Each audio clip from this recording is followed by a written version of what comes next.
தேவனுக்கே மகிமை. எனது அன்பு சகோதரமே, லூக்கா 3:21-22.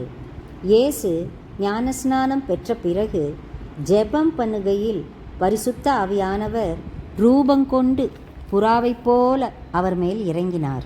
வானத்திலிருந்து ஒரு சத்தம் உண்டாகி, நீர் எனது நேசகுமாரன், உம்மில் பிரியமாயிருக்கிறேன் என்று உரைத்தது.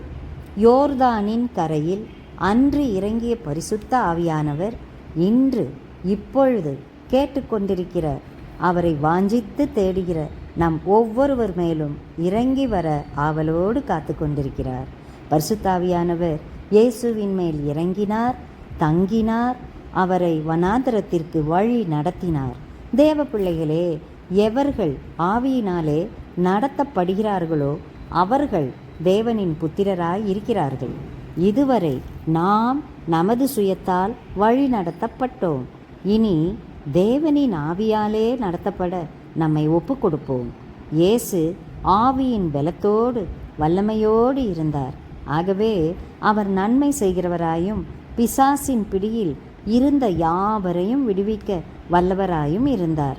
தேவ பிள்ளைகளே, பெரிய காரியங்களை செய்யும்படி தேவன் நம்மை தெரிந்து கொண்டுள்ளார். மகிமையின் ஆவியானவர் இப்பொழுது நம்மேல் அசைவாடுகிறார். நாம் ஜெபிக்கலாமா? ஆவியானவரே, நாங்கள் ஒருமனப்பட்டு உமது பிரசன்னத்தை வாஞ்சிக்கிறோம். உமது பலத்தை, உமது வல்லமையை தாரும். அன்பு, சந்தோஷம், சமாதானம், நீடிய பொறுமை, தயவு, நற்குணம், விசுவாசம், சாந்தம், இச்சையடக்கம் ஆகிய ஆவியின் கனிகளை தாரும். நீர் எங்களில் இறங்கி தங்கி உமது வல்லமையால், உமது பலத்தால் நாங்கள் நிரப்பப்பட்டு ஆவியின் கனிகள் தரும் வாழ்வை நாங்கள் வாழ தேவரீர் எங்களை தகுதிப்படுத்தும். ஆசீர்வதியும்.